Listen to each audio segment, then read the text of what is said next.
시대로 한번 만날 겁니다. 그래서 여러분들 함께 기대해 주셨으면 좋겠고, 여러분들이 더욱더 온라인 상이지만 더 집중하며 나아갔으면 좋겠어요. 지금 유튜브 보니까 여러분들이 실시간 채팅방에 많이 들어와진 것 같아요. 목사님도 계속 채팅방을 보면서 이렇게 할 때가 좀 소리가 잘 안 들린다 그러네요. 그래서 소리도 확인을 해주시고 하셔서 여러분들이 채팅방에다 질문도 많이 해주시고 이렇게 함께 기쁨으로 함께 달려나가는 우리 성경 통독 시간이 됐으면 좋겠습니다. 여러분들 지금 다 준비물들 챙겼나요? 펜, 그 다음에 성경책, 노트, 그리고 강의안을 다운받을 수 있습니다. 그래서 여러분들 강의안 다운받아서 함께 나아가면 더 쉽고 이해가 빠를 것 같습니다. 그래서 여러분들 함께 성경 통독을 함께 시작해 나아갔으면 좋겠습니다. 목사님이 기도하고 시작할게요. 하나님 감사합니다. 우리 사랑하는 중등부 친구들 또 은혜 가운데 수련회 잘 또 진행하게 하시고, 또 그 가운데 오늘은 성경 통독으로 함께 나아갑니다. 하나님을 더 깊이 알아가게 하여 주시고, 말씀 속에 살아계신 하나님을 발견하게 하셔서 우리의 믿음이 자라고 더욱더 하나님을 더욱더 영화롭게 나타내는 하나님의 백성답게 더욱더 믿음으로 성장해 가는 우리 귀한 중등부 친구들 될 수 있도록 이 시간에 사용하여 주시옵소서. 잘 가르칠 수 있도록 은혜를 더해 주시고, 잘 배울 수 있도록 주님께서 함께하여 주시옵소서. 모든 영광 주님께 올려드리며 사이 많으신 예수님의 이름으로 간절히 기도드렸습니다. 아멘.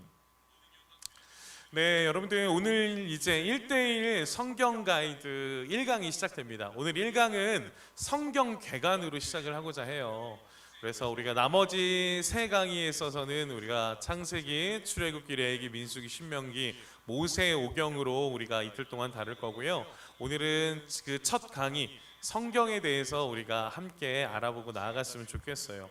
여러분들 우리가 어떠한 물건을 살면요, 그 물건을 잘 활용하기 위해서는 그 물건에 대해서 잘 알아야 됩니다.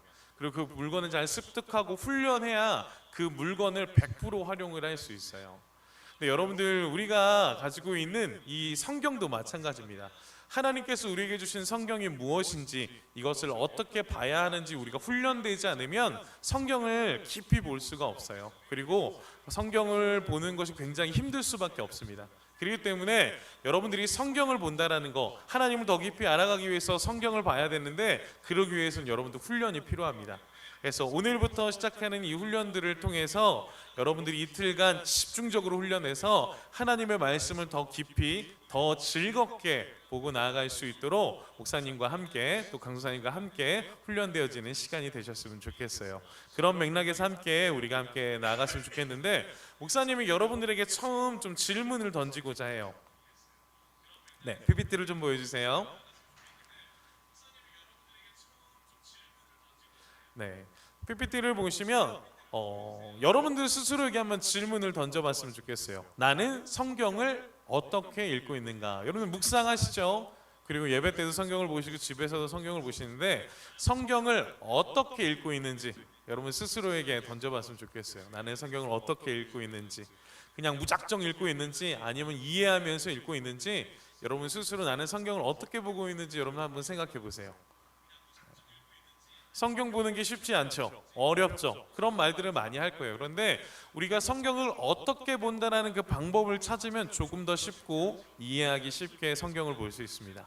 두 번째, 나는 성경을 얼마나 묵상하고 있느냐라는 건데, 성경을 여러분들 매일매일 우리가 묵상을 하죠. 근데 우리가 이 묵상하는 것을 훈련되지 않은 묵상을 할 수 없듯이, 묵상과도 중요한 만큼 또 한 가지의 방법이 바로 성경을 통독하는 겁니다. 성경의 통독과 묵상은 좀 달라요. 묵상은 그날에 있는 본문을 보는 거지만, 성경 통독은 전체적인 큰 맥락에서 성경이 말하고자 하는 것이 무엇인지를 알아내는 것, 그것이 성경 통독의 원리에 있습니다. 그래서 우리는 성경 묵상이 아니라 성경 통독을 우리가 이 시간 모세오경을 집중으로 해서 함께 볼 겁니다. 그리고 마지막 세 번째로는 나는 성경을 어떻게 전하고 있느냐라는 이 질문을 여러분에게 던져보고 싶어요. 우리가 성경을 잘 알면, 그리고 우리 성경의 진리를 깨달으면 우리는 전하고 싶을 거예요. 왜냐하면 그 복음의 진리가 너무 위대하기 때문에 전하고 싶을 텐데, 때때로는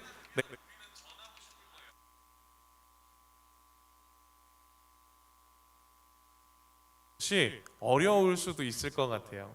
그래서 여러분들 우리가 성경을 남에게 죽어가는 영혼들에게 성경을 전하기 위해서 하나님의 말씀을 전하기 위해서 가장 중요한 부분은 성경을 정확하게 아는 거예요.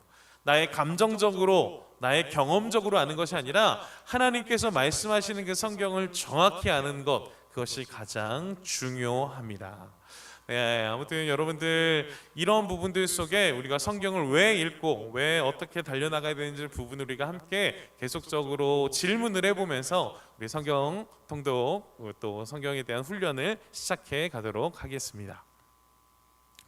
우리가 성경을 바라봐야 되는데 목사님이 성경을 바라보는 목사님과 여러분들의 자세의 중요성을 4가지를 먼저 전하고자 해요. 몇 가지요? 4가지요. 네.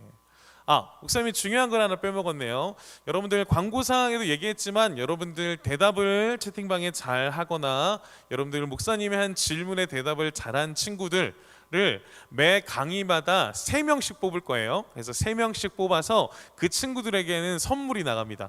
그래서 CU 상품권이 여러분들에게 나갈 예정이니까 여러분들 집중하시고 여러분들 강의에 집중했으면 강의가 원래 70분입니다. 근데 여러분들을 위해서 70분 강의를 한 번에 다 하지 않고 30분 강의하고 10분 쉬고 30분 강의하고 그다음에 20분 쉬었다 2강의 들어가고 좀 이런 식으로 해서 70분을 둘로 나눴다라는 거 여러분들을 위해서. 그러니까 여러분들 30분간 집중하셔야 됩니다. 그래서 여러분들 같이 집중해 주시고 그리고 계속적으로 성경 통독을 이어나가도록 하겠습니다. 자, 우리가 성경을 바라보는 우리의 자세인데요. 첫 번째는 우리가 성경을 볼 때 성경은 하나님의 영감으로 쓰여진 책이다라는 것에 대해서 우리가 기억해야 돼요. 우리 디모데후서 3장 16절 말씀을 같이 한번 읽어볼까요? 모든 성경은 하나님의 감동으로 된 것으로 교훈과 책망과 바르게 함과 의로 교육하기에 유익하다라고 이야기합니다. 모든 성경이 어떻게 됐다고요? 하나님의 감동으로 됐다라 그래요.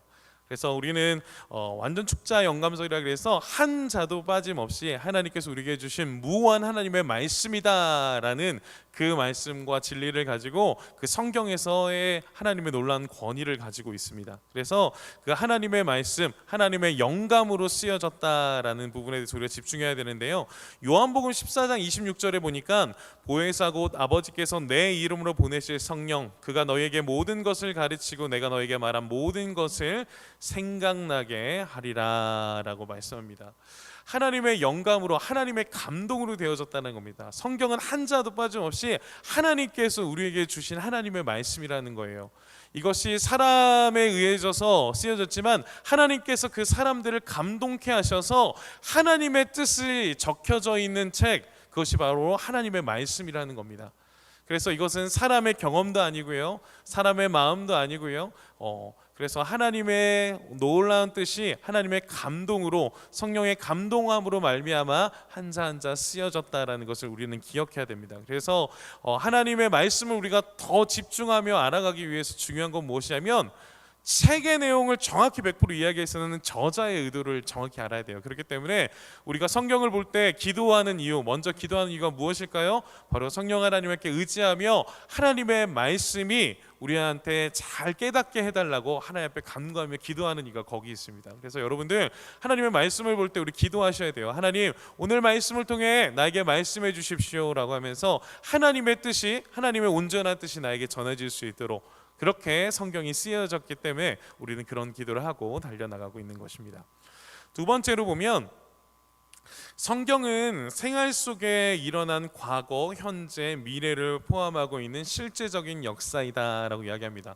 여러분, 성경을 보면 구약도 있고 신약도 있지만 이 성경에 있는 부분을 보면 과거에 있는 그 속에만 속해져 있는 것이 아니라 현재 또 미래까지 포함되고 있는 모든 시간을 초월한 부분에 있어서 성경은 모든 것을 말하고 있습니다. 그래서 생활 속에 일어난 과거, 현재, 미래 포함하고 있는 실제적인 역사로 이루어지고 있는 것이 바로 성경이다라고 이야기하고 있습니다.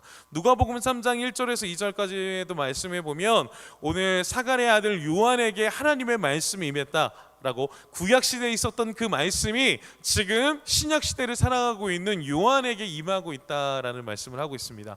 과거에 있었던 하나님의 말씀이 현재에 있는 요한에게 임하고 현재 요한에게 있는 그 말씀을 통해 현재 우리가 살아가고 있는 미래에 우리에게까지 하나님의 말씀이 전해지고 있는 과거와 현재와 미래를 뚫고 나아가는 하나님의 말씀, 하나님의 권위의 말씀을 우리는 보게 됩니다.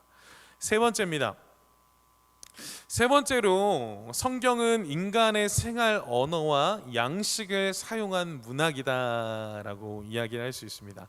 우리 마태복음 11장 16절부터 17절까지 말씀해 보면 이 세대를 무엇으로 비유할까? 비유하건대 아이들이 장터에 앉아 제 동물을 불러 이르되 우리가 너희를 향하여 피리를 불어도 너희가 춤추지 않고 우리가 슬피 울어도 너희가 가슴을 치지 아니하였다 함과 같도다. 우리가 성경에 있는 보면 하나님께서 감동으로 성경을 쓰게 하셨지만 누가 썼냐면 사람이 쓴 거예요. 근데 그 사람이 쓰다 보니까 그 사람이 가지고 있었던 생활 언어와 생활 양식과 생활 풍습의 모습들이 그 사람이 가지고 있는 모습들이 그대로 성경에 쓰여져 있습니다. 하나님께서 하나님의 뜻을 전해줬지만 사용하고자 하는 그 사람에 있는 생활과 인간의 언어, 양식들이 포함되어 있다는 거예요. 그래서 오늘 마태복음 11장 16절에 17절까지의 말씀을 보면 비유적으로 말하고 아이들의 장터에 대한 내용들이 나오고 피리를 부는 장면, 슬피 우는 장면, 우리가 일상생활에서 생활하는 그 시대 당시에서 했었던 삶의 문화와 환경 모든 모습들이 담아져 있는 것이 바로 성경의 내용이다라는 거예요. 반대로 얘기하면 성경을 정확하게 이해하기 위해서는 그 시대 성경의 저자가 썼던 그 시대 당시의 생활 풍습과 양식을 정확히 알면 그 시대에서 어떠한 마음과 어떠한 생각으로 하나님께서 그 뜻을 전하게 하셨는지를 우리는 정확히 이해할 수 있어요. 그렇기 때문에 성경을 이해하기 위해서 우리에게 필요한 것은 그 시대 당시의 상황, 그 시대 당시의 역사, 그 시대 당시의 풍습을 알면 그 시대의 삶에서 어떠한 마음과 어떠한 뜻으로 하나님의 말씀이 선포되었는지 그 말씀이 전해졌는지를 우리가 이해할 수 있다는 겁니다.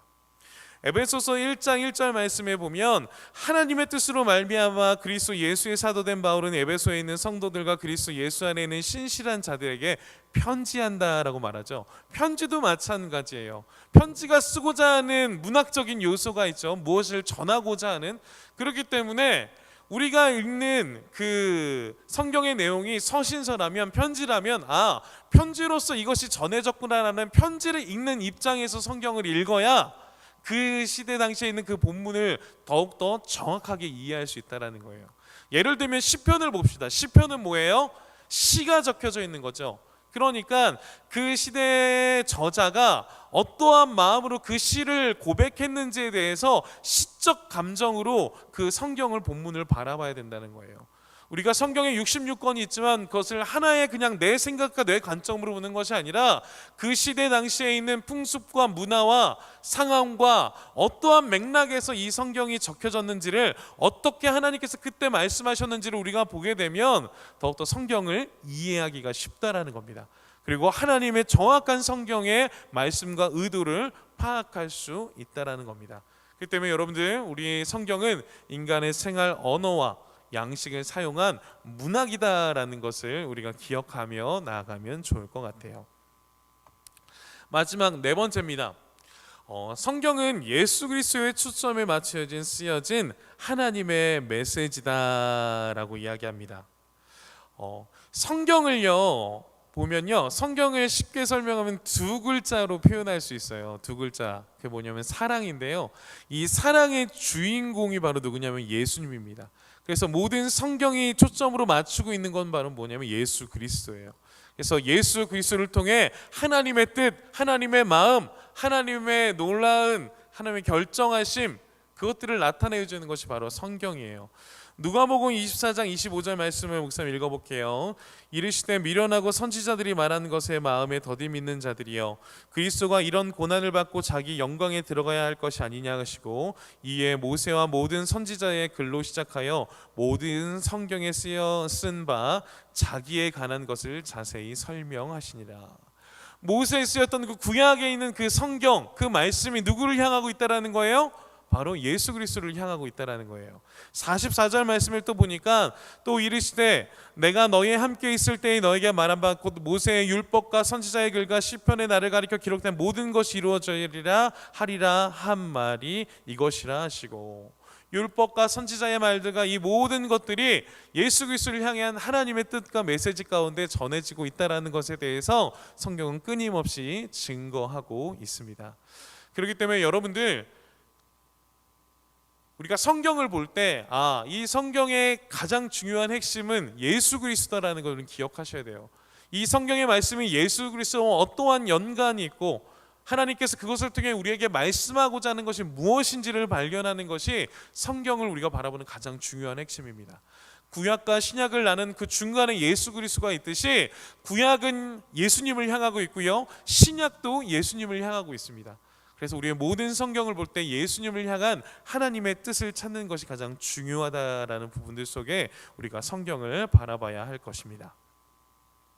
우리 이 네 가지를 목사님이 요약 정리를 해봤어요. 그래서 여러분이 밑에 이제 성경이 있는데, 성경은 누구를 중심으로 한다고요? 바로 예수 그리스도죠. 그래서 목사님이 빨간 통을 그려놨습니다. 그래서 이 성경은 예수 그리스도인데 이 성경의 저자가 누구예요? 바로 하나님이시죠. 하나님의 뜻을 쓰여진 책, 그것이 바로 성경의 저자는 하나님, 성령님이십니다. 그래서 이 성경의 저자인 하나님께서 성령으로 계시해서 하나님의 영감으로 우리에게 주신 말씀, 이것을 우리가 성경이라 그랬는데, 그걸 또 다른 표현으로 하나님께서 우리에게 문자적으로 주신 말씀, 우리가 이걸 로고스라 그럽니다. 그래서 이 하나님의 말씀이 우리에게 전해지는 이 로고스의 말씀은 인간의 생활 언어와 양식이 사용되어져서 우리에게 전해졌다라는 거예요. 그렇기 때문에 하나님의 뜻, 성경에서 하나님의 뜻을 찾기 위해서는 인간의 생활 언어와 양식을 더 잘 알면 우리가 해석하기가 더 쉽고 하나님의 뜻을 더욱더 정확히 아는데 굉장한 도움이 된다라는 거예요. 이렇게 하나님께서 우리에게 성경의 말씀을 주셨는데 예수님을 알아갈 수 있도록 하나님의 뜻을 주셨죠. 그래서 이 성경을 보셨을 때 이 성경을 예수 그리스도를 통해서 문학적, 역사적 배경 상황들 속에서 이 성경이 향하는 것은 우리에게 다가온 거잖아요. 하나님의 말씀을 주신 하나님의 말씀이 이 성경이 누구에게 온 거예요? 우리에게 전해진 거예요. 우리가 그 하나님의 말씀 볼 수 있도록 그 성경이 우리에게 전해진 거예요. 하나님의 백성들, 교회에게 이 성경이 전해졌다는 거예요. 그래서 오늘날 우리에게 주시는 하나님의 말씀, 과거와 현재와 미래를 포함한 실제적인 역사가 적혀져 있는 책, 과거와 현재와 미래를 포함하고 있는 책, 그것이 바로 성경이고 그 성경이 바로 하나님의 백성들에게 그리고 교회에게 전해졌다는 겁니다. 그래서 하나님의 뜻이 성경을 통해 우리에게 전해졌고요, 또 하나님께서 우리에게 직접적으로 말씀하시는 거, 우리는 이거를 레마라고 이야기합니다. 그래서 하나님께서 구약시대에 보면 직접적으로 하나님께서 말씀을 하시죠, 하나님의 백성들에게. 그리고 성령 하나님을 통해서 지금도 하나님께서 우리에게 하나님의 뜻을 증거하고 계십니다. 하나님의 마음을 우리에게 전해주실 거예요. 우리는 그것을 무엇이라 그러면 레마라고 이야기합니다. 그런데 이 로고스와 레마가 있다면, 로고스는 문자적으로 오는 하나님의 말씀, 성경을 통한 우리의 말씀이고, 레마는 직접적으로 하나님께서 우리에게 하시는 말씀이다라고 우리가 쉽게 생각할 수 있을 거예요. 그런데 여기서 저희가 집중해야 될 것, 중요하게 생각할 거는, 그럼 나는 성경을 보지 않고 하나님의 말씀, 하나님께서 나에게 직접 말씀하기로 기도만 하면 되냐? 아니요, 그건 굉장히 위험합니다. 하나님께서 우리에게 어떤 마음을 주실 거예요. 어떤 하나님의 기도에서 응답을 주셨을 때 반드시 우리가 점검해야 되는 것은 무엇이냐면 바로 로고스의 작업을 거쳐야 돼요. 이것이 정말 하나님의 뜻인지 사단의 뜻인지 내 생각인지 분별하기 위해서 반드시 필요한 작업은 하나님의 말씀인 로고스의 말씀을 가지고 그 뜻이 맞는지를 우리는 분명하게 파악해야 돼요. 그렇기 때문에 우리가 하나님의 말씀, 이 로고스의 말씀을 정확히 알 때에 하나님께서 우리에게 무엇이라고 말씀하시는지를 우리는 분별할 수 있는 겁니다. 그렇기 때문에 여러분들, 우리가 성경을 읽는 것은 굉장히 중요합니다. 그러한 부분들 속에 저와 여러분들이 하나님의 말씀을 더욱더 집중하며 하나님의 뜻이 무엇인지를 정확히 알 때 하나님의 백성답게 살아갈 수 있는 힘과 놀라운 능력이 우리에게 있습니다. 우리가 가끔씩 이 시대를 살아갈 때 보면 이것이 진리인지 이것이 죄인지 우리가 구분하지 어려울 때가 있어요. 그랬을 때 우리가 하나님의 말씀을 더 깊이 알아야, 하나님의 뜻을 알아야 이것이 하나님의 뜻인지 아니면 죄의 길인지를 분별할 수 있는 거예요. 목사님이 계속적으로 여러분한테 강조했던 거 있죠. 성경에서는 우리에게 딱 두 가지를 이야기합니다. 해라, 하지 말아라. 하나님의 뜻대로 살아라. 그리고 하나님의 뜻이 아닌 것대로 죄짓지 말고 그렇게 살지 말아라 라는 부분에 대해서 성경은 이 두 가지를 계속적으로 강조하고 있습니다. 그래서 여러분들, 우리가 하나님의 뜻이, 하나님의 말씀이 우리를 사로잡지 않는다라면, 그 말씀이 우리의 마음과 중심에 바로 서지 않는다라면 우리는 이 악한 세상에서 무엇이 진리인지 무엇이 죄인지를 분별할 수 없게 됩니다. 그렇기 때문에 여러분들 하나님의 말씀을 더욱더 깊이 새기며 여러분들 하나님의 말씀을 더욱더 간절히 소망하며 훈련되어지는 여러분들이 되셨으면 좋겠어요. 그래서 여러분들, 우리가 성경을 볼 때 중요한 이제 부분들이 있습니다. 우리가 이제 성경을 어떻게 보면서 달려나갈지 이제 이 부분에 있어서 우리가 달려갈 텐데요. 우리가 이제 성경 탐구를 볼 텐데 이 부분을 같이 한번 외쳐볼까요? 목사님 따라 같이 한번 외쳐봅시다. 숲을 보고 나무를 보아라. 네. 외치고 있죠? 숲을 보고 나무를 보아라. 저와 여러분들은 성경을 볼 때 이건 원칙을 기억하셔야 돼요. 숲을 보고 나무를 보아라 라는 부분에 대해서 이게 굉장히 이게 성경 통독을 하는 많은 책들에 이렇게 많이 적혀 있어요. 숲을 보지 말고 나무부터 보아라는 건데, 그게 어떤 뜻이냐면, 자, 여러분 그림 보여요? 그림 보면 지금 이제 막 숲이 있는데 그 숲 위에 뭐가 있어요? 비행기가 있죠. 여러분들 만약에 숲 한가운데, 여러분들 많은 숲들 가운데 여러분들이 지금 그 숲에 들어가 있다고 생각해봐요. 뭐밖에 안 보이겠어요? 네. 그 나무 하나하나밖에 안 보이겠죠. 그러다 보면 숲 전체를 보일 수 없잖아요. 그렇기 때문에 나무 100개를 보는 것보다 위에서 비행기에서 나무 100그루를 한 번에 본다면, 아, 나무 100그루가 한 번에 있구나라는 것을 이해가 쉽겠지만, 숲 안에 들어가서 나무를 하나씩 하나씩 세다 보면 오래 걸릴 뿐더러 내가 몇 개를 세 먹었는지 까먹을 수도 있어요. 그렇죠? 우리가 성경을 볼 때 이 관점이 중요합니다. 우리가 성경을 볼 때, 여러분들 성경 통독할 때 목사님은 알아요. 창세기까지 여러분들 잘하고 이제 딱 레위기 들어가면 와, 못하겠다. 아, 나는 여기까지만 해야겠다. 그렇게 시도했던 적 여러분들 많죠. 그게 여러분들이 성경을 볼 때 성경의 큰 관점을 보고 성경 안에서 점차 줄여가면서 나무를 봐야 되는데, 오히려 내가 나무부터 보면서 계속 하려다 보니까 하다가 그만두게 되는 일들이 생기게 되는 거예요. 그렇기 때문에 여러분들, 이 성경, 우리가 함께 성경 괴간을 통해 이제 여러분들 계속 성경 통독을 하며 나아갈 때 여러분 큰 숲을 보고 그 속에 어떤 나무들이 있는지를 여러분 구분하면서 분류하면서 그렇게 성경을 보다 보면 훨씬 더 이해하기가 쉽습니다. 그래서 이것들을 보면 여러분들 이 피라미드 구조로 되어 있죠. 그래서 이 피라미드 구조로 이렇게 보면 성경 전체를 여러분들 쭉 큰 숲을 보시고요. 그리고 성경 전체에서 조금 더 줄여서, 아, 성경 전체에 신약과 구약이 나눠져 있구나. 신약은 어떤 부분이고 구약은 어떤 부분이나 구분을 하면 숲 전체의 절반을 나누게 되는 거예요. 그러니까 훨씬 더 분리가 쉽죠. 그리고 성경이 총 몇 권이죠? 66권이죠. 그 66권의 각 권을 나누면 그 숲이 또 66개로 나눠지는 거예요. 그러면 각 권이 가지고 있는 의미들을 안다고 한다면 성경을 여러분들이 봤었을 때 조금 더 이해하기 쉽게 다가갈 수 있을 거예요. 그리고 각 권 안에 각 장을 나누게 되면, 아, 예를 들어서 창세기 1장부터 11장까지는 어떤 내용이고 12장부터 50장까지는 어떤 내용으로 이 창세기를 둘로 나눌 수 있다라고 한다면 창세기를 조금 더 세분해서 나눌 수 있는 거예요. 그리고 그 장 안에서 이제 단락으로 나눠서 창세기 1장부터 3장까지로, 또 3장부터 5장까지로 이렇게 해서 창세기를 또 나누다 보면 조금 더 거기를 세밀하게 들여다볼 수 있지 않겠어요?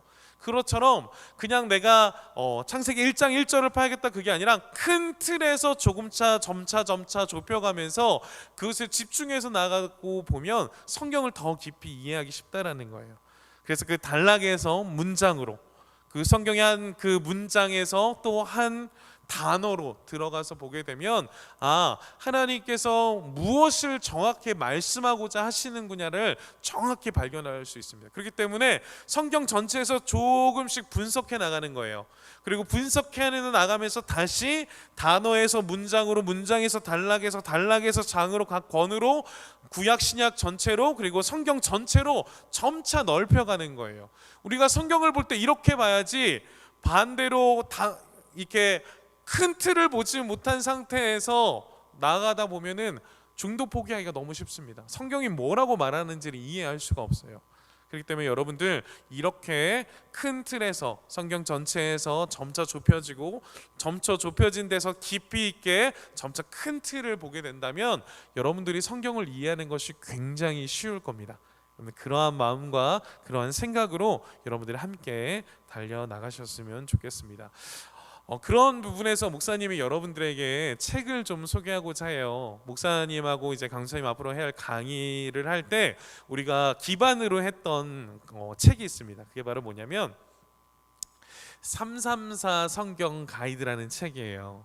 이거 목사님이 가지고 있습니다. 목사님 가지고 있는데 이 책을 목사님이 이제 보이죠? 이제 10년 전에 목사님이 이제 학교에서 임용섭 교수님이라는 구약학 교수님께 직접적으로 배운 강의입니다. 그래서 교수님과도 통화를 했고, 이 강의 책으로 우리 학생들을 가르쳐도 되겠다라고 허락을 맡아서 이 334 성경 가이드라는 큰 틀에서 여러분들 너무 체계적으로 성경을 잘 배울 수 있어요. 그래서 이것을 책을 기반으로 해서 여러분들과 함께 해 나갈 거고요. 또 한 권 있습니다. 네, 하이라이트 성경. 그러니까 이 334 성경 가이드를 조금 더 요즘에 이걸로 책이 바뀌었는데요, 더 업그레이드된 게 이게 바로 하이라이트 성경입니다. 그래서 이 334 성경 가이드와 이 하이라이트 성경은 이명석 교수님 만든 같은 책이에요. 그런데 334 성경 가이드보다 더 업그레이드된 책이 이 하이라이트 성경이다라는 부분에 있어서 여러분들이 이 책을 기반으로 여러분들과 함께 성경 통독을 이제 해 나가고자 합니다. 그래서 여러분들 굉장히 체계적으로 더 집중하면서 여러분 나갈 건데, 목사님하고 강사님들이 여러분들 이제 CU 상품권도 성경 통독을 하면서 여러분 선물로 나가겠지만, 여러분들 이제 마지막 날 우리가 이제 성경 통독을 하고 성경 퀴즈 대회 할 때 퀴즈 대회를 잘한 친구들에게는 목사님이 이 책을 선물로 나눠줄 겁니다. 다른 선물도 있고요. 그래서 여러분들 이 책도 선물로 나가면서 여러분들이 계속적으로 성경 통독을 해 나갈 수 있도록 여러분들이 도와드릴 테니까, 그러한 부분들 속에 여러분들 함께 열심히 달려나가줬으면 좋겠습니다.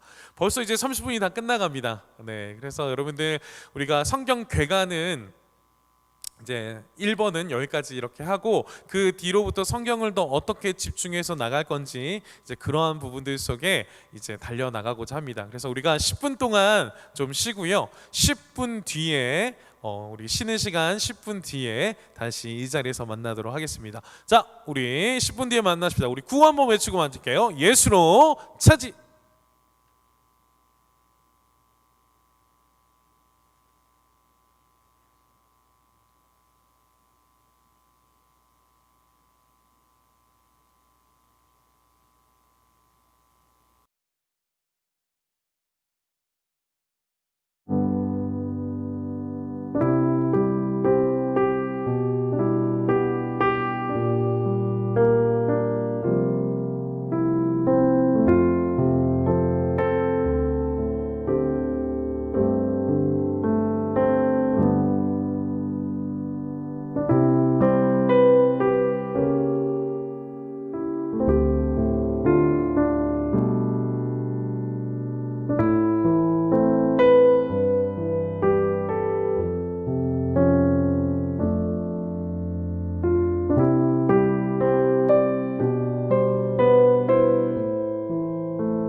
여러분들 잘 쉬었어요?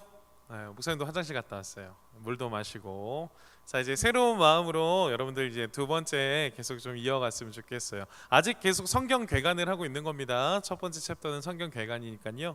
그래서 여러분들 우리가 이제 계속 앞에서 성경에 대한 부분을 보면서 가장 중요한 핵심이 우리 성경을 큰 틀에서 숲을 보고 나무를 점차 보면서 성경을 좀 더 이해하기 쉽게 바라보자라고 이야기했습니다. 이제 그거에 대한 부분들을 함께 나가고자 해요. 그래서 여러분들 강의안 다운 받으셨죠? 그래서 강의안도 보시고, 그리고 이제 목사님 얼굴은 이제 없어질 겁니다. 이제 여러분들 PPT를 계속 보여줄 테니까 PPT를 보면서 노트에 필기하면서 강의에 필기를 하면서 함께 보면 좋을 것 같아요. 이제 목사님은 목소리만 아마 나갈 거예요. 그래서 그렇게 목사님하고 같이 함께 성경에 대해서 우리가 함께 좀 더 깊이 이해를 나누고 나갔으면 좋겠습니다. 우리 지금부터 함께 집중해서 또 30분 달려가 봅시다. 구호 외치고 갑시다. 예수로 차지.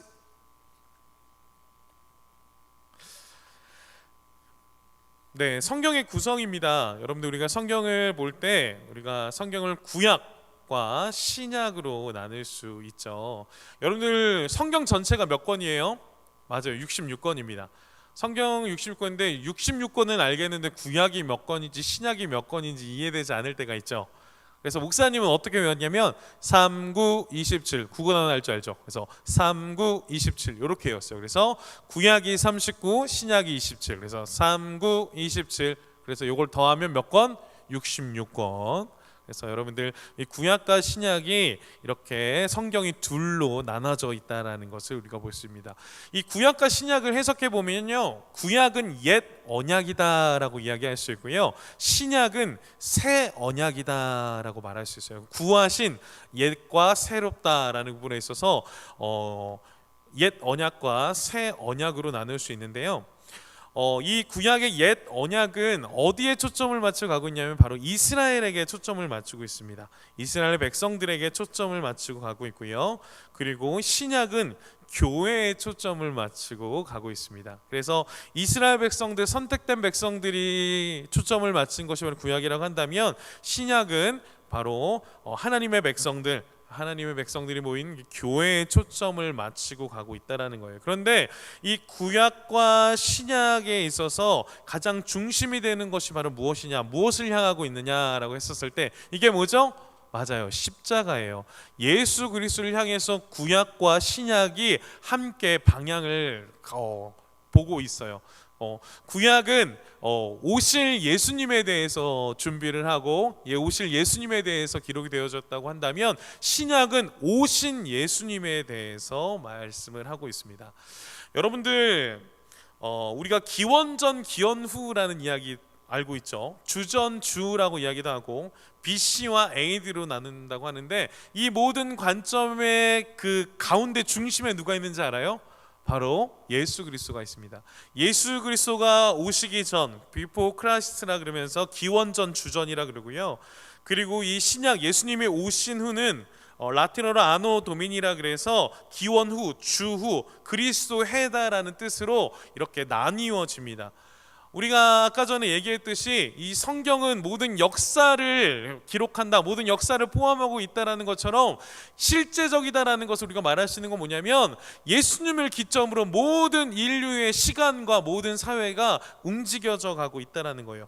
예수 그리스도에 초점을 맞추고 예수 그리스도의 중심으로 쓰여진 것도 성경도 구약과 신약으로 그렇게 나뉘어질 수 있음에 대해서 우리는 볼 수 있습니다. 그래서 우리가 이제 구약과 신약을 함께 조금 더 세분화해서 나누고자 해요. 목사님 계속 조금씩 좁혀가자 그랬죠. 그것처럼 구약과 신약을 조금씩 나누어서 보고자 합니다. 먼저 구약의 구성인데요.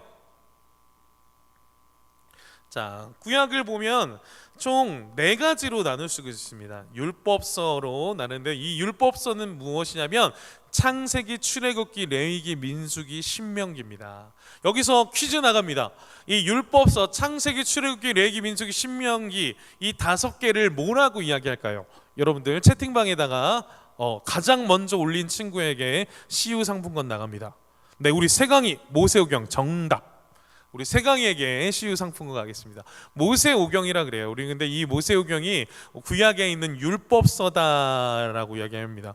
네, 모세오경 계속 올라오는데 늦었습니다. 자, 두 번째. 이 두 번째는 이 역사서인데 그 신명기 이후에 여호수아부터 에스더까지 12권이 적혀져 있어요. 그래서 이스라엘의 역사와 그 다음에 왕국의 형성과 분열과 멸망까지 그리고 회복까지 나타나져 있는 그 바로 기록되어 있는 서가 바로 이 역사서 여호수아 사사기록기 해서 에스더까지 기록되어져 있습니다. 그 다음이 무엇일까요? 그 다음은 바로 시가서입니다. 자, 시가서는 인간의 경험과 그리고 인간의 사고를 나타낸 인간의 감정을 나타낸 성경의 한 부분입니다. 그래서 욥기, 시편, 잠언, 전도서, 아가서로 구분을 지을 수 있어요. 그리고 마지막으로 선지서인데요. 선지서는요, 여러분들 대선지서와 소선지서로 나눌 수 있습니다. 여기서 두 번째 퀴즈 나갑니다. 대선지서와 소선지서를 나누는 기준이 무엇일까요? 제일 먼저 올리는 친구에게 CU 상품권 나갑니다. 대선지서와 이 소선지서를 나누는 기준이 무엇일까요? 화정이 장수가 많다. 맞습니다. 분량입니다. 우리 화정이에게 CU 상품권 나갈게요.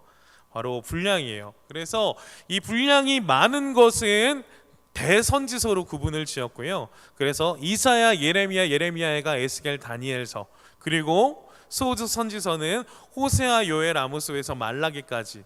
그래서 여러분들 우리가 보면 이 율법서, 역사서, 시가서, 선지서 이렇게 했는데 우리가 조금 더 이해하는 부분에 있어서 여러분 성경 읽을 때 구약에서 헷갈리는 부분들이 어디서 있냐면 율법서도 시대순으로 쓰여져 있어서 쭉 보면 이해가 돼요. 스토리가 맞아요. 그리고 역사서도 여호수아부터 이렇게 쭉 가다 보면 시대가 맞고 이제 사무엘 상하까지 열왕기 상하 이렇게 가다 보면 이게 흐름이 쫙 시대들이 맞는데 어디선가부터 이제 이 시간이 꼬이기 시작합니다. 그래서 이 시간 순으로 성경이 이렇게 나열되지 않다 보니까 굉장히 어려움이 있어요. 선지서 같은 경우에도 순서대로 쓰여진 것이 아니라 분량대로 쓰여져 있다 보니까 이것이 언제 시대가 앞서지 않느냐 이거에 대한 착오가 많아요. 시가서 또한 인간의 감정과 이것을 넣는 부분이기 때문에 시대 순으로 그냥 책의 스토리대로 쓰여지는 것이 아니라 시간의 순대로 배열되어지는 것이 아니라 그때의 감정들을 모아놓은 그 부분들이다 보니까 이런 부분에 있어서 헷갈림들이 있어요. 그렇기 때문에 이것을 딱 구분지어서 어느 상황에서 어디에 뭐가 있다라는 것이 배치만 해도 우리가 성경을 보는 부분에 있어서 굉장히 이해가 쉽습니다. 그래서 율법서 5권, 그 다음에 역사서 12권, 그 다음에 시가서 5권, 그리고 대선지서 5권, 소선지서 12권에서 총 구약은 39권으로 이루어져 있습니다. 이것을 다시 한번 우리가 장르별 핵심 정리를 한번 해볼게요. 그래서 율법서는 창세기부터 우리 신명기까지 그렇게 해서 보면 하나님의 백성을 선택하시고 구원하신 초기의 구속사, 그 구원받은 백성들이 지켜야 할 기본적인 율법을 토대로 하고 있어요. 하나님의 백성들, 이스라엘 백성들을 선택하시고 그 백성들이 하나님의 뜻에 따라 어떻게 살 것인가에 대해서 나타난 책, 그것이 어디에 쓰여져 있다? 바로 율법서에 쓰여져 있다는 거예요. 그래서 여러분들이 레위기를 생각할 때 어려울 수 있는데 레위기가 굉장히 중요합니다. 구약에 있어서 레위기의 위치는 굉장히 중요해요. 하나님의 법이 적혀져 있기 때문에 여러분들 법전 보면 어때요? 어렵죠? 그것처럼 하나님께서 하나님의 백성들에게 주신 율법, 하나님의 백성들이 하나님의 뜻 가운데 이렇게 살아라라고 말씀하신 법에 대한 내용이 있다 보니까 우리가 읽기가 어려운 거예요. 그렇기 때문에 법에 대한 내용을 쭉 보면서 우리가 이해만 하고 이런 것이 있구나라고 우리가 생각만 하면 훨씬 더 이해하기 쉽게 넘어갈 거예요. 그래서 레위기, 민수기, 신명기 우리가 모세오경을 성경 통독하기로 했죠. 그럼 우리는 성경의 구약의 부분에 어디를 보는 거예요? 율법서 부분을 우리가 통독하겠다라고 그렇게 우리가 기준을 맞추고 초점을 맞추고 분량을 맞춰서 그렇게 나아가고 있는 겁니다. 그리고 이제 역사서는요, 여호수아서부터 우리 에스더까지 우리 총 12권인데요. 율법서에서 시작된 하나님의 법이 있죠.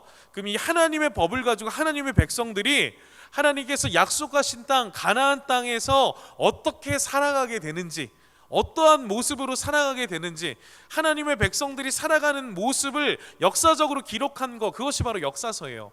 그래서 여호수아부터 에스더까지의 그 내용들을 보면 굉장히 스토리가 재밌습니다. 여러분들 삼국지 봐봤어요? 삼국지보다 더 재밌어요. 정말 하나님의 백성들이 어떻게 살아가는지, 어떤 우여곡절을 끝에 하나님의 백성들이 살아가는지에 대해서 정확하게 기록한 것, 그것이 바로 역사서를 보면 우리가 한눈에 알 수 있습니다. 그리고 그 과정들 속에서 이스라엘 백성들이 희로애락이 있죠. 힘들고 어려움과 기쁨과 아픔 이런 들 속에 이스라엘 백성들이 그 감정들을 표현한 것, 그것이 바로 이 시가서 표에 나와 있어요. 그래서 하나님의 백성들의 경험과 감정만 및 사고를 반영한 노래와 지혜, 시로 표현한 것, 이것이 바로 시가서로서 욥기, 시편, 잠언, 전도서, 아가서까지 그것이 시가서라는 것을 볼 수 있습니다. 그렇기 때문에 시가서를 볼 때는 어떠한 감정으로 어떠한 상황에서 이것을 말했구나라고 생각하면 훨씬 더 감정이입이 돼서 그 본문을 깊이 들여다볼 수 있습니다. 그러니까 그러한 구분으로 성경을 바라보시면 훨씬 더 쉽다라는 거 여러분들 이해해 주시면 좋을 것 같아요. 자, 우리 이제 그 선지서는 대선지서와 소선지서로 나누죠. 그래서 이 대선지서와 소선지서로 나누는데,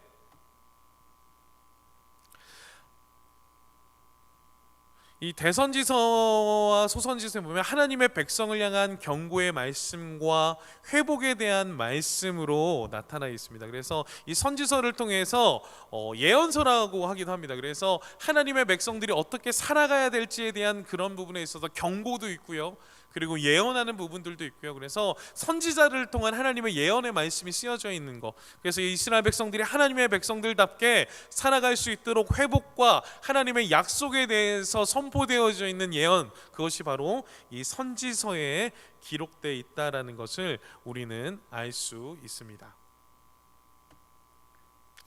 이제는 우리가 신약을 한번 봐볼게요. 그래서 이제 신약을 보면요,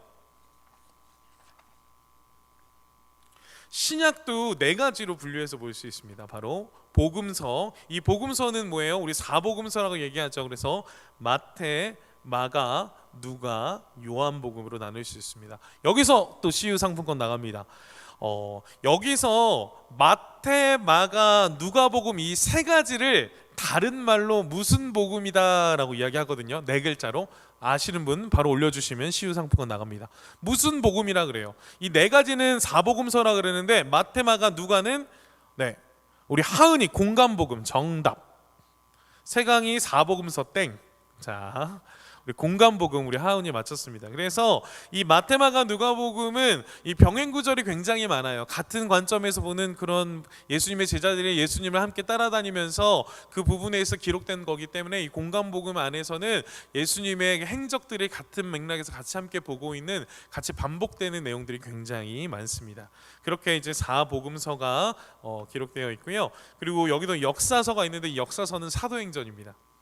그래서 이 사도행전에 대해서 하는데, 사도행전의 핵심 구조는 바로 사도행전 1장 8절이죠. 그래서 예루살렘과 온 유대와 사마리아 땅끝까지 이르러 내 증인이 되리라. 그래서 복음을 전하라라는 것처럼 이제 복음서를 통해서 예수님의 구원하시는 십자가의 그 놀라우신 은혜를 받은 하나님의 복음을 가진 백성들이 이제 그 복음을 들고 온 유대와 예루살렘과 온 유대와 사마리아 땅끝까지 그 복음을 어떻게 전하게 되는지에 대한 역사를 기록한 것이 바로 사도행전입니다.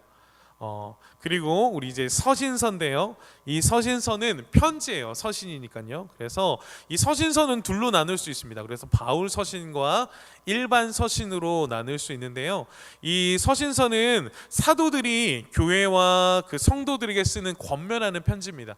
그래서 이 사도 바울이 성경을 가장 많이 썼거든요. 그래서 사도 바울이 로마서부터 빌레몬서까지 이 성경을 쓰면서 이 서신서를 통해서 하나님의 백성들에게, 교회들에게 권면하고 있는 편지. 그렇기 때문에 신앙의 권면들이 많죠. 그래서 그런 부분에 있어서 이 로마서부터 빌레몬서까지는 어떤 부분에 있어서 이 사도 바울이 그렇게 썼구나라는 것을 우리가 기록할 수 있고요. 일반 서신은 히브리서부터 유다서까지입니다. 그래서 이것도 하나님의 그 사도들이 교회를 권면하기 위해서 썼던 서신이구나라는 것을 우리가 볼 수 있습니다. 그리고 마지막으로 계시록. 계시록은 바로 그 서신서 같지만 의미적으로는 굉장히 서신서 같은 느낌이 들어요. 그렇지만 종말론적 관점에서 기록된 예언서입니다.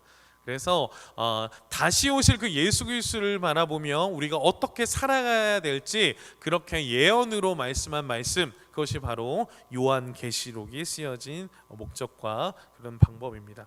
그래서 여러분들 우리 이 구약과 신약을 이렇게 함께 우리가 살펴보면서 같은 맥락에서 보면 굉장히 어우러지는 부분들이 있는데요. 바로 우리 율법서, 그리고 신약에는 복음서가 있죠. 그래서 이 율법서와 이 복음서가 각 구약과 신약의 가장 밑에 토대를 가지고 있습니다.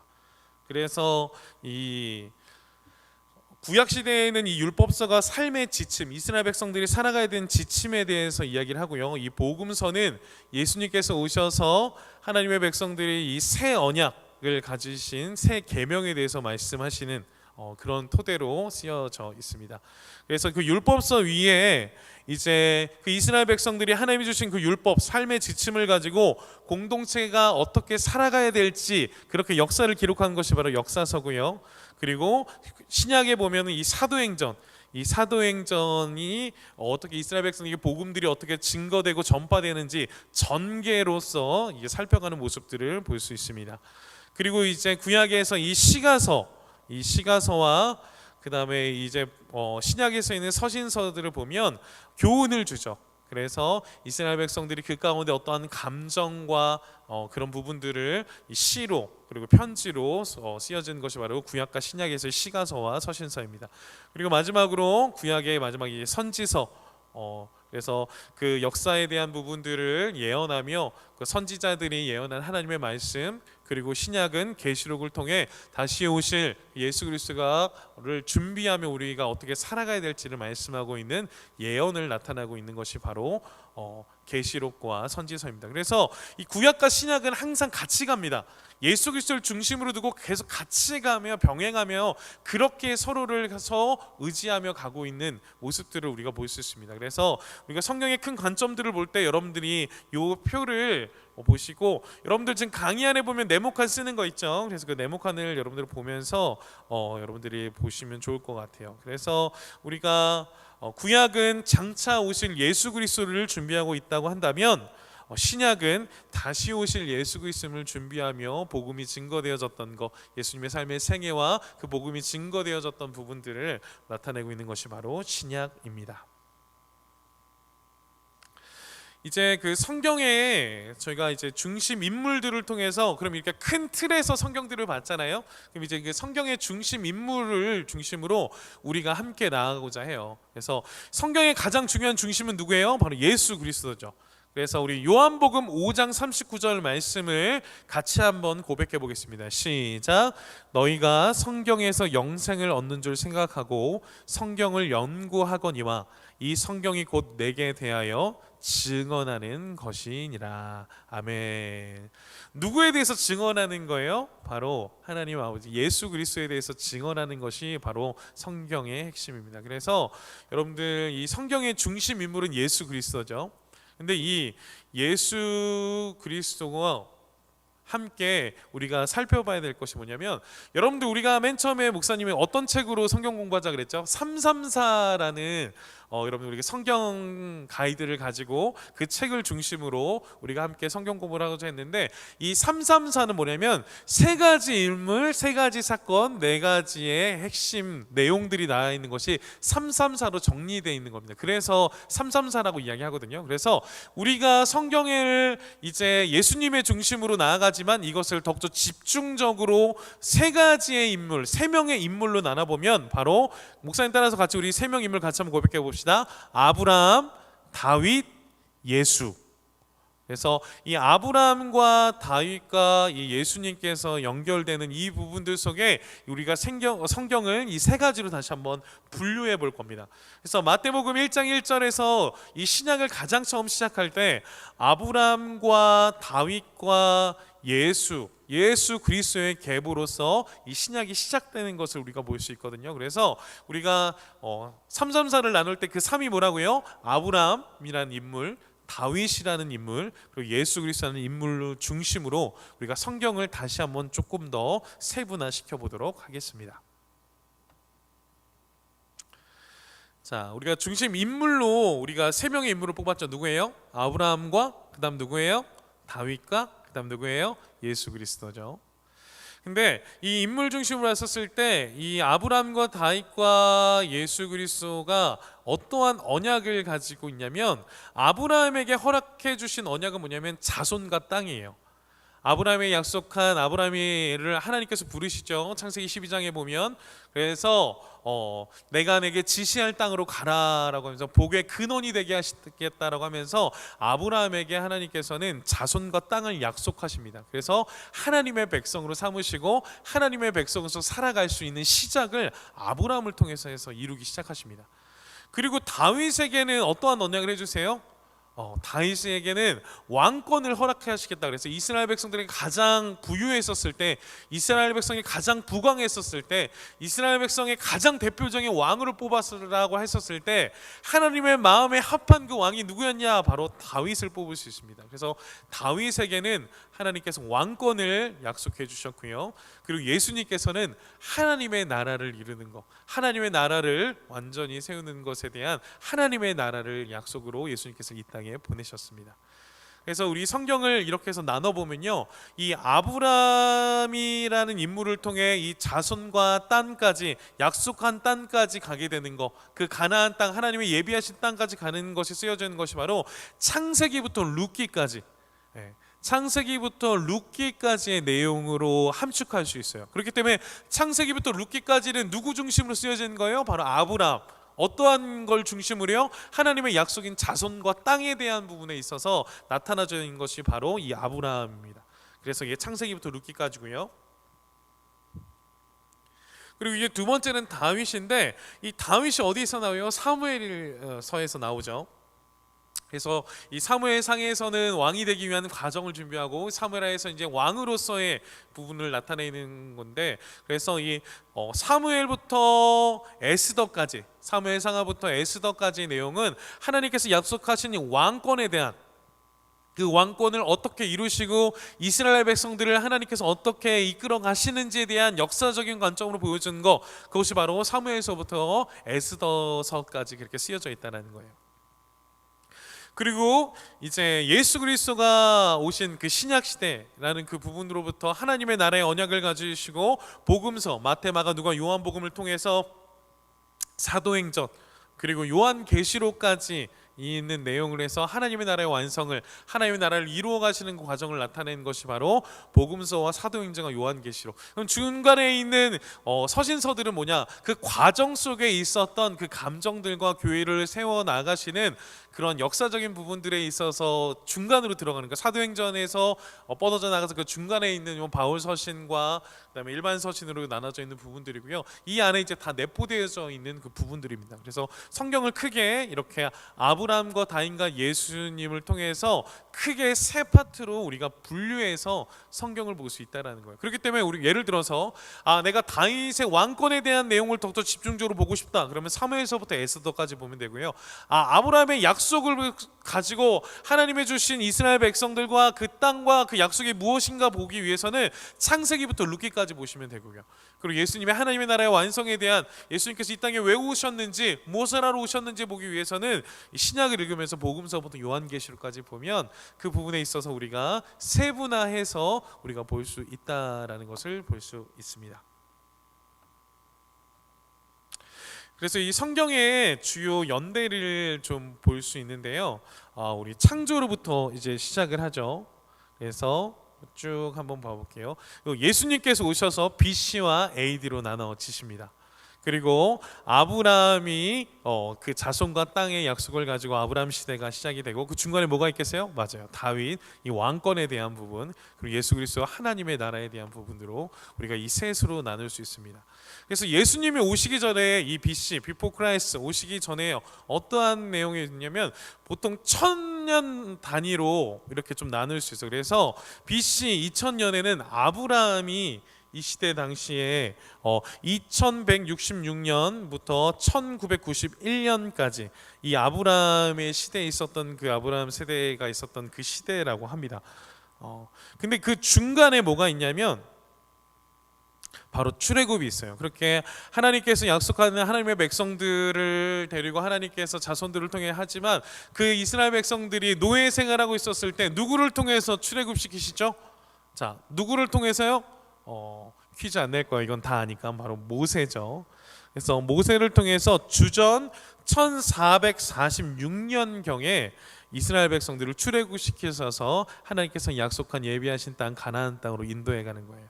그리고 다윗의 왕권이 시작되지만 그 중간에 어떠한 일들이 있어요? 네. 이스라엘 백성들이 하나님 앞에 범죄하고 우상 숭배하는 그걸로 인해서 이스라엘 백성이 예루살렘이 멸망하죠.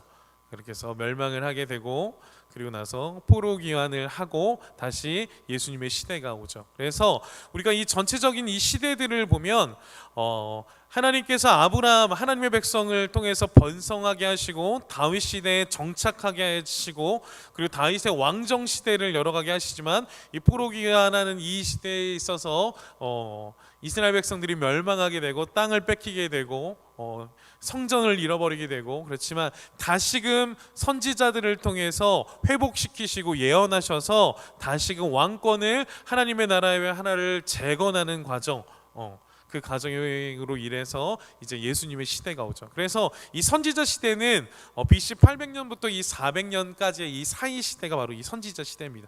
그러니까 선지서들이 대부분 이 기간에 들어가겠죠. 네.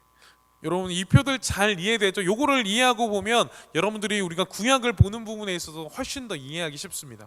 그래서 여러분들 이 표를 여러분들 잘 기억해 주시고 요 표에 안에서 이렇게 우리가 역사적인 부분에 있어서 성경을 이 안에 끼워 맞추면 되겠죠. 그래서 우리가 이렇게 해서 성경을 읽으면 훨씬 더 이해가 쉬울 겁니다. 그래서 여러분들 이 창세기를 통해 하나님께서 이 땅을 창조하셔서 아담과 하와를 창조하셨고 그 가운데 이제 그 계보들을 통해 아브라함이라고 하는 하나님의 백성을 하나님께서 언약 백성을 세우시죠. 그래서 땅에 복의 근원을 삼겠다라고 말씀하시며 땅을 약속하시는 그 아브라함이 시대가 그 계보를 통해 그 후손들을 통해 다윗 왕이 이스라엘 백성들의 왕권을 하나님께서 허락하시고 그 왕권을 이뤄가시는 하나님의 놀라운 일들을 볼 수 있습니다. 그리고 그 왕권 시대가 시작하지만 결국은 죄로 인해서 멸망하게 되고 그렇지만 그럼에도 불구하고 선지자를 통해 하나님의 뜻을 계속 전하게 하셔서 그래서 그들을 회복시키시겠다라고 그들을 언약 백성으로 회복시키시겠다라고 하셔서 회복시키시고 그 가운데 예수 그리스도를 보내셔서 우리가 예수 그리스도와 함께 하나님의 복음이 이 땅 끝까지 전해지는데 그것을 이 신약 시대에 와서 우리가 그래서 지금 시대는 어떤 시대를 살고 있는 거예요? 다시 오실 예수 그리스도를 준비하며 하나님의 백성으로서 살아가고 있는 이 신약 시대를 지금 우리가 살아가고 있는 것입니다. 그래서 우리가 이런 주제 가운데 우리가 이 부분들을 함께 이제 마지막으로 살펴보면 이 아브라함과 다윗과 우리 예수님 그래서 자손과 땅의 약속 언약 왕권의 언약 하나님 나라의 언약을 가지고 이 334의 3을 여셨습니다. 그래서 이 창세기는 하나님께서 그 자손들에게 준 땅의 약속에 대한 부분에 있어서를 열어가시고 아브라함을 부르셨었을 때 그리고 아브라함의 족속을 통해 하나님의 계보들이 어떻게 이어가는지를 창세기를 통해 계속 나타내고 있고요. 그래서 이제 땅의 약속을 허락하신 부분이 창세기다 그러면 이제 약속의 땅으로 가는 과정 하나님께서 예비하신 땅으로 가는 과정이 출애굽기, 레위기, 민수기, 신명기까지가 쓰여져 있고요. 그리고 약속의 땅에서 하나님께서 예비하신 가나안 땅에서 살아가는 과정을 여호수아, 사사기, 룻기서를 통해서 우리에게 말씀하고 있습니다. 그렇기 때문에 우리가 모세오경을 본다라는 것은 이제 아브라함과 다윗과 예수님 이 세 파트 중에 아브라함 이 자손과 땅의 약속을 가지고 그 시작과 그 약속의 땅으로 가는 과정까지를 우리 모세오경을 함께 볼 겁니다. 그래서 여러분들 이것을 보고 그 이유는 여러분들 차근차근 여러분들과 함께 계속적으로 나중에 기회가 됐었을 때 함께 나눌 예정입니다. 그래서 이 다윗은 이 왕권의 형성이 되는 부분들이 사무엘서에서 사무엘상하로 나타나 있고요. 그리고 이제 왕권이 무너지는 시대, 그때가 이제 열왕기 상하 역대기서에서 이스라엘이 분열이 되기 시작하고 멸망하게 되는 그 과정들을 나타내고 있고요. 그렇지만 그럼에도 불구하고 그 이스라엘 백성들을 하나님께서는 포기하지 않으시고 언약된 백성을 회복시키기 위해 선지자들을 통해 하나님께서는 그들에게 말씀하시고, 그래서 왕권의 회복, 에스라, 느헤미야, 에스더 말씀을 통해서 어떻게 다시금 무너진 이스라엘을 회복시키시는지를 그 에스라, 느헤미야, 에스더 말씀을 통해서 우리는 볼 수 있습니다. 그리고 이제 예수 그리스도가 허락한 이 하나님의 나라의 시작은 이 복음서 마태, 마가, 누가, 요한복음을 통해서 우리에게 말씀하고 있고요. 이 하나님 나라가 확장되어지는 것, 그 예수 그리스도가 이 땅에 오셔서 죽으시고 부활하심을 말미암아 그 생명의 복음이 어떻게 확장되어지는지가 사도행전을 통해 예수 그리스도의 제자들이 죽기까지 그 복음을 위해서 헌신하며 그 복음을 전하는 그 내용이 바로 사도행전에서 나오고요. 그리고 다시 오실 하나님 나라의 완성에 대한 부분에 있어서 말씀하는 것이 바로 요한계시록에 대해서 말씀하고 있습니다. 그래서 여러분들 우리가 1장을 마무리하면요, 요것만 딱 보면 돼요. 아브라함, 다윗, 예수 그리스도. 그래서 우리가 이 부분들을 한눈으로 이렇게 해서 쭉 살펴볼 수 있고요. 이렇게 시작되는 이 부분들이 우리가 함께 살펴볼 이게 334의 주제입니다. 그래서 아브라함과 그다음에 다윗과 이제 예수 그리스도 부분으로 우리가 할 수 있는데, 우리가 살펴볼 부분은 이제 2강과 3강, 4강 내용을 통해서 우리는 어디까지 볼 거냐면 아브라함 땅 약속에 대한 부분을 볼 거예요. 그런데 창세기에 대한 이 부분에서는 땅의 약속에 대한 부분으로 목사님과 2강에서 만날 거고요. 그리고 약속의 땅으로 가는 과정, 출애굽기와 레위기는 우리 김재동 목사님을 통해서, 그리고 민수기와 신명기 말씀 우리 이풍주 강사님을 통해서 우리가 함께 살펴볼 거예요. 그래서 이 아브라함과 다윗과 예수님을 해서 큰 주제 이 세 가지로 해서 또 3이 나갑니다. 그래서 땅의 약속, 약속의 땅으로, 약속의 땅에서, 그래서 3이 완성이 된 거고요. 그 다음에 4는 뭐냐? 그럼 약속의 땅의 약속에서 이 4가지의 사건이 또 전개가 돼요. 그래서 아브라함 땅의 약속을 통해 창세기 1장 11절부터 그래서 창조, 타락, 홍수, 분산, 그래서 창세기 1장부터 11장까지를 4가지의 주제로 사건으로 나눠놨습니다. 그것이 바로 4가지의 사건으로 334가 완성되는 거예요. 그래서 여러분들이 이 334라고 해서 여러분들이 훨씬 더 성경의 구조를 더욱더 이해하기 쉽게 더욱더 깊이 볼 수 있는, 그렇게 나눠 놓는 것이 바로 이 교재의 가장 큰 핵심이고 여러분들 이해하기 쉬울 겁니다. 그래서 우리가 여러분들 이 표를 기억해 주시고요. 그래서 성경은 전체 볼 때 맞아, 창세기 1장부터 11장까지는 아브라함의 땅에 대한 약속인데 창조와 타락과 홍수와 분산되는 부분들을 기록하고 있어라고 해서 우리가 또 장을 나눌 수 있겠죠. 그러면 성경을 더 깊이 나눠서 우리가 찾아볼 수 있어요. 또 창세기 12장부터 50장까지 내용을 보면 아브라함과 이삭과 야곱의, 요셉의 인물 중심으로 이 4가지의 사건이 있구나라는 것을 또 함께 살펴볼 수 있습니다. 그래서 여러분들 오늘 1강 내용 성경 개관은 여기까지고요. 그래서 우리 334 내용을 이제 2강부터 해서 집중적으로 창세기의 내용을 보도록 하겠습니다. 자, 여러분들 지금부터 우리가 이제 20분간 휴식을 할 거고 4시에 정확하게 4시에 우리가 강의를 들어가도록 하겠습니다. 화장실 좀 갔다 오시고 필기도 정리하시고 그렇게 해서 준비하시다가 4시에 만나도록 하겠습니다. 아까 목사님이 얘기한 그 3명 친구 선물 쏘도록 하겠습니다. 여러분들 우리 그 구호 외치고 마치겠습니다. 예수로 차지.